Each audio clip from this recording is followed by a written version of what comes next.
Use a system of equations to solve the following application problem. A Florida juice company completes the preparation of its products by sterilizing, filling, and labeling bottles.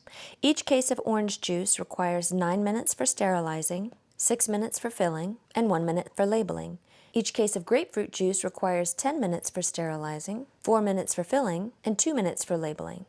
Each case of tomato juice requires 12 minutes for sterilizing, 4 minutes for filling, and 1 minute for labeling. If the company uses the sterilizing machine for 398 minutes, the filling machine for 164 minutes, and the labeling machine for 58 minutes, how many cases of each type of juice are prepared? To solve a word problem, the first thing that we want to do is identify our unknown quantities. And most of the time, those unknowns are referred to in the very last question. How many of each type of juice are prepared? We have 3 types of juice. So we're looking for the number of cases of orange juice, the number of cases of grapefruit juice, and the number of cases of tomato juice. And once we've identified the unknown quantities, we want to assign each of these a variable. Now it's easy to see that we have 3 unknown quantities, and that means we're going to need 3 separate equations in order to find a solution for these 3 unknowns. So we'll use information that we were given about how long the sterilizing machine was running, how long the filling machine was running, and how long the labeling machine was running. So let's begin with what we know about the sterilizing machine. We know in total the sterilizing machine ran for 398 minutes. So we'll add up the time required for each of these quantities, and the total should be 398. So we know that for the orange juice containers, each of those cases required 9 minutes for sterilizing. So we'll say it was 9 minutes per case of orange juice to sterilize. For the grapefruit juice, it required 10 minutes per case for sterilizing. We had Y cases of grape juice, and so we'll say 10 minutes per case of grape juice was required for sterilizing.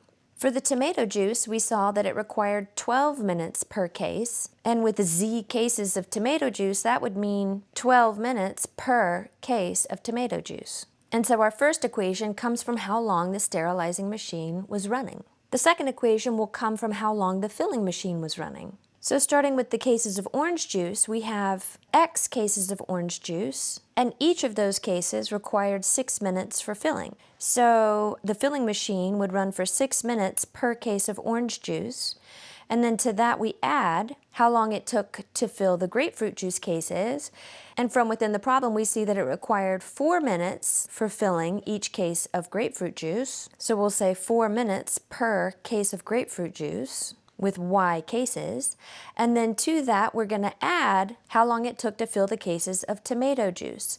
So the tomato juice cases took 4 minutes for filling, and so we'll say 4 minutes per case of tomato juice with Z cases.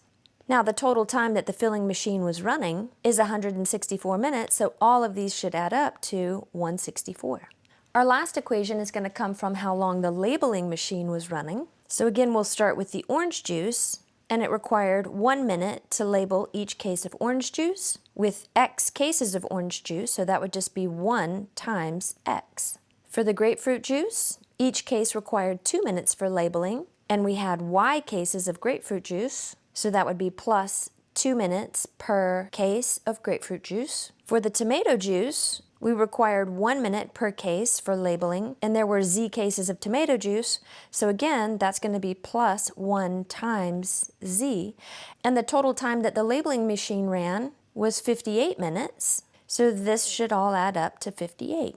Now we have a system of equations, and we can convert this system into a matrix and then use our calculator to write it in reduced row echelon form. So we clean up our system just a little bit, and then we'll convert it into a matrix. So the first row is going to convert into 9, 10, 12, and then 398, which will be to the right of the augment bar. The second row will be 6, 4, 4, and then 164. The third row will then be 1, 2, 1, and 58. Remember, each of these values comes from the coefficient on X, Y, and Z in the original system of equations.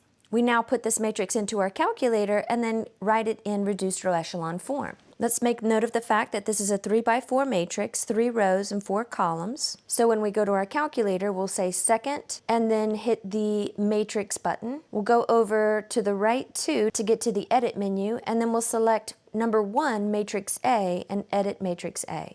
Then we'll need to say 3 enter 4 enter to tell the calculator that our matrix is of size 3x4.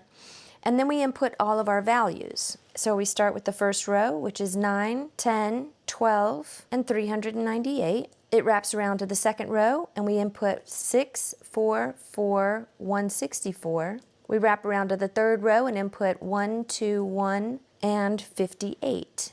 So we hit second quit and then come to the home screen and pull that matrix that we just put in the calculator onto the home screen to make it easier to double check our input.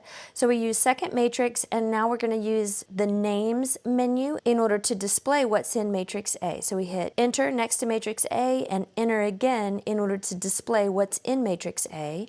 Here is where I can see my input a lot more clearly. It does appear to be incorrectly, so now I'm going to operate on this. So we'll say second matrix, and the math menu contains all the operators, so I go right 1, and then down to the end of the list, and I'm looking for the reduced row echelon form operator. So RREF is what we want, so we hit enter next to RREF, and then we'll say second answer to write it in reduced row echelon form. So basically we said RREF of what was in the answer, and that yielded the matrix 1006, 01020, 00112, and we do need to include the augment bar. And so now it's time to return to the system of equations, recalling that this is our x column, our y column, our z column, and then these are the values to the right of the equal sign. So this first row becomes just x is equal to 6, the second row becomes y is equal to 20, and this third row becomes z is equal to 12.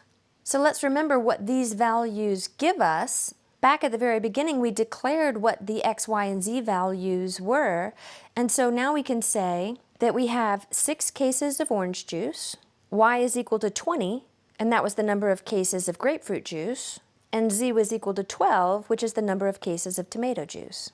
And so this is our final answer.